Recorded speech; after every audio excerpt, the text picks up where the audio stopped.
स्वागत है आप सभी का एक और नए वीडियो में।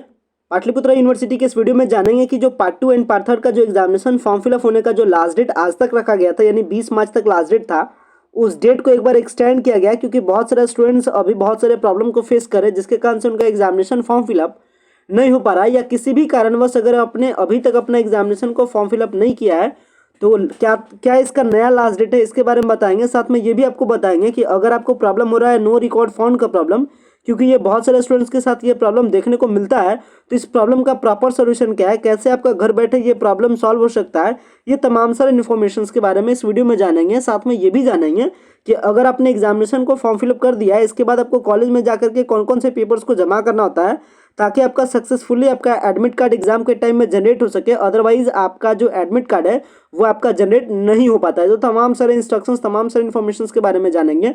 सो गाइज, अगर आप चैनल पे पहली बार विजिट किए हो तो चैनल को जरूर सब्सक्राइब कीजिएगा ताकि प्रॉपर अपडेट आपको टू द टाइम मिल सके। एंड अगर आपको वीडियो पसंद आता है वीडियो को लाइक भी जरूर कीजिएगा। अभी जस्ट कुछ ही सेकंड, कुछ ही मिनट पहले आपका पाटलिपुत्र यूनिवर्सिटी इस डेट को एक्सटेंड करती है। जो परीक्षा नियंत्रक है महेश मंडल की जो टीम है, इस पर बैठक करके डिसाइड करती है कि जो आपका एग्जामिनेशन फॉर्म फिलअप करने का जो नया लास्ट डेट रखा जाए वह डेट को डिसाइड किया गया है कि ये डेट आपका कब तक रहेगा, 25 मार्च तक रहेगा। यानी 20 मार्च से कह सकते हैं कि 5 दिनों का एक्सटेंशन हुआ है डेट में। एग्जामिनेशन फॉर्म फिलअप करने का जो नया लास्ट डेट है फॉर्म फिलअप करने का, वो आपका 25 मार्च तक है। और ये किन के लिए है? पार्ट 2 एंड पार्ट 3 वालों के लिए, क्योंकि जानते हैं आप पार्ट 1 वालों के लिए ऑलरेडी डेट खत्म हो चुका है 13 मार्च को ही। इसके बाद पार्ट 1 वालों का डेट दोबारा बढ़ाया भी नहीं जाएगा और ना बढ़ाया गया है।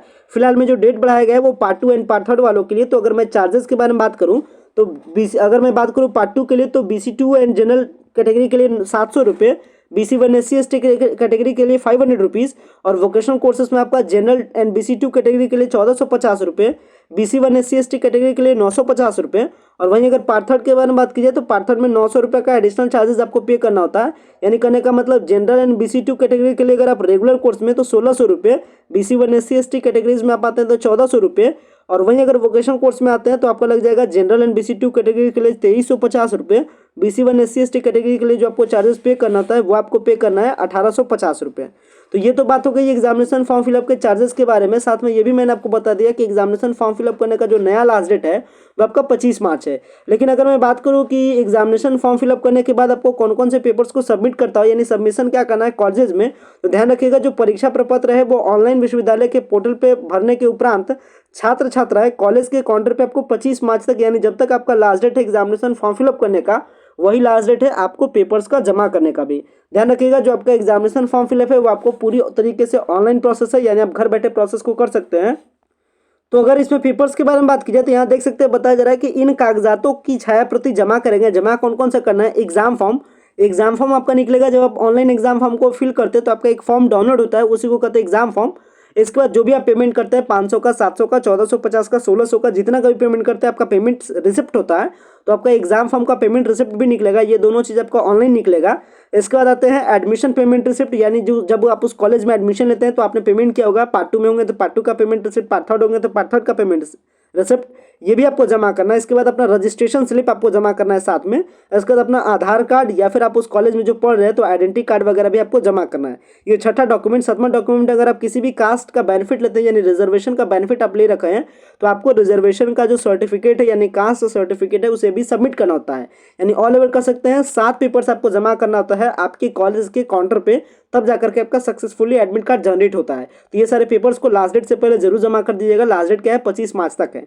चलिए बात करते हैं नो रिकॉर्ड फाउंड वाले प्रॉब्लम को लेकर के कि अगर आपके साथ भी प्रॉब्लम आ रहा है नो रिकॉर्ड फाउंड का प्रॉब्लम, तो इसका ऑफिशियली प्रोसेस क्या है आपको बता दें। जो नो रिकॉर्ड फाउंड का प्रॉब्लम होता है वो कहाँ से शो करता है? वो प्रॉब्लम शो करता है कॉलेज वालों की गलती के कारण। यानी कॉलेज वाले अगर आपकी डिटेल्स को यूनिवर्सिटी को सही से रिपोर्ट नहीं करते, सही से डिटेल्स को नहीं बताते हैं, मतलब जब कॉलेज वाले डिटेल्स बताते हैं कि उनके बैच में इतने बच्चे हैं, इतने बच्चे में से इतने बच्चे प्रमोटेड है, इनका इस विषय में क्रॉस लगा या इस विषय में प्रमोट हुए हैं, ये सारे डिटेल्स अगर प्रॉपर वे में अगर यूनिवर्सिटी वालों को नहीं बताते तो जो यूनिवर्सिटी में बैठे कंप्यूटर ऑपरेटर हैं वो उनके डिटेल्स को अपडेट नहीं कर पाते हैं, जिसके कारण से आप आते हैं फॉर्म फिलअप करने के लिए साइट पे तो आपको दिखता है नो रिकॉर्ड फाउंड का प्रॉब्लम।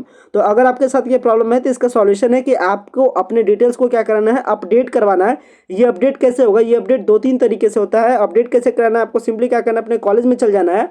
कॉलेज में जाकर के एक लेटर देना है कॉलेज के काउंटर पे, साथ में अपना जो प्रीवियस ईयर का जो मार्कशीट है, जैसे अगर आप पार्ट 2 का फॉर्म भरते हैं तो पार्ट 1 का मार्कशीट, अगर आप पार्ट 3 का फॉर्म भरते हैं तो पार्ट 2 का मार्कशीट, आपको एक लेटर लिखना है जिसमें बताना है, लेटर लिखिएगा यूनिवर्सिटी के एग्जामिनेशन कंट्रोलर के नाम पे, या अगर आप कॉलेज में जमा करना चाहते हैं तो आप लिखिएगा कॉलेज के नाम पर टू द प्रिंसिपल। इसके बाद सब्जेक्ट मेंशन कीजिएगा regarding no record found problem in examination form fill up, mention कीजिएगा अपना पूरा डिटेल, रजिस्ट्रेशन नंबर आपका क्या है, रोल नंबर क्या था, इसके बाद आपका नाम क्या है, फादर नेम क्या है, मदर नेम क्या है, इसके बाद आपका यूनिवर्सिटी का जो पूरा डिटेल है पूरा कंप्लीट डिटेल लेटर में दीजिएगा, और पार्ट 1 का मार्कशीट या पार्ट 2 का मार्कशीट साथ में लगा दीजिएगा और बता दीजिएगा अंडरलाइन करके कि आपको नो रिकॉर्ड फाउंड का प्रॉब्लम होता है।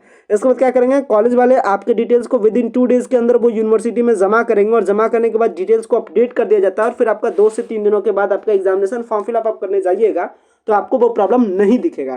तो इस तरीके से आप अपने प्रॉब्लम को ठीक करा सकते हैं, पहली प्रोसेस। और अगर दूसरी प्रोसेस के बारे में बात करें, अगर आप यूनिवर्सिटी विजिट करना चाहते हैं तो आपको डायरेक्टली यूनिवर्सिटी विजिट करना है, और वहाँ पे भी सेम का आप लेटर लिखेगा, लेटर लिखने का टाइम में वहाँ टू द, और यहाँ किसके नाम पर लिखेगा, यूनिवर्सिटी में जब आप लेटर को जमा करते हैं तो यानी लिखेगा वहाँ पे कंट्रोलर ऑफ एग्जामिनेशन के नाम पर, यानी university controller of examination Pataliputra university, यानी एग्जामिनेशन कंट्रोलर के नाम पे लेटर लिखिएगा। फिर से सब कुछ मेंशन कीजिएगा, रजिस्ट्रेशन नंबर, रोल नंबर, पूरा कंप्लीट डिटेल मेंशन कीजिएगा, और इसके बाद प्रीवियस ईयर का मार्कशीट इसके साथ भी लगा करके यूनिवर्सिटी में आप जमा कर देते हैं तो यूनिवर्सिटी से आपका 24 आवर के अंदर आपकी डिटेल्स को अपडेट कर दिया जाता है, और 24 घंटे के बाद आप एग्जामिनेशन फॉर्म फिलअप को कर सकते हैं। और अगर आप दूर है या अगर आप जमा नहीं कर सकते हैं, अगर और भी अगर आपको अदर प्रॉब्लम है, या मतलब ये जो सारा मैंने आपको प्रोसेस बताया, अगर ये प्रोसेस वगैरह कराने में कर सकते हैं कि एबल नहीं है, या अगर आप ये प्रोसेस को कंप्लीट नहीं कर पाते हैं और चाहते हैं कि घर बैठे ही आपका जो नो रिकॉर्ड फाउंड का प्रॉब्लम है ये घर बैठे सॉल्व हो जाए, तो इसके लिए सिंपली आपको कुछ भी नहीं करना है, वीडियो के डिस्क्रिप्शन बॉक्स में दिए गए नंबर पर आप कॉन्टैक्ट कर सकते हैं और आप अपने नो रिकॉर्ड फाउंड के प्रॉब्लम के प्रॉपर सॉल्यूशंस को घर बैठे पा सकते हैं। और ये तमाम सारे जो प्रोसेस है, ये ऑनलाइन के जितने भी सारे प्रोसेस है वो आप घर बैठे कंप्लीट करा सकते हैं बिना किसी दौड़ भाग के। तो अगर आपको ये तमाम सारा जो चाहे वो आपका नो रिकॉर्ड फाउंड प्रॉब्लम हो, या एग्जामिनेशन फॉर्म फिलअप करने में और भी किसी भी प्रकार का प्रॉब्लम हो, या कुछ भी आपको प्रॉब्लम फेस कर रहे हो एग्जामिनेशन फॉर्म फिलअप करने के टाइम में, तो आप घर बैठे से ये सारे प्रॉब्लम के सॉल्यूशंस को पा सकते हैं, या कर सकते हैं ये सारे जो ऑनलाइन के प्रोसेस है वो घर बैठे हमारे टेक्निकल टीम के द्वारा करवा सकते हैं। उसके लिए क्या करना है, सिंपली वीडियो के डिस्क्रिप्शन बॉक्स में दिए गए नंबर पर कॉन्टैक्ट करना है और ये तमाम सारे प्रॉब्लम से आप छुटकारा पा सकते हैं। तो आशा करते हैं वीडियो आपको पसंद आया होगा, लास्ट डेट के बारे में आपको इन्फॉर्मेशन मिल गया होगा।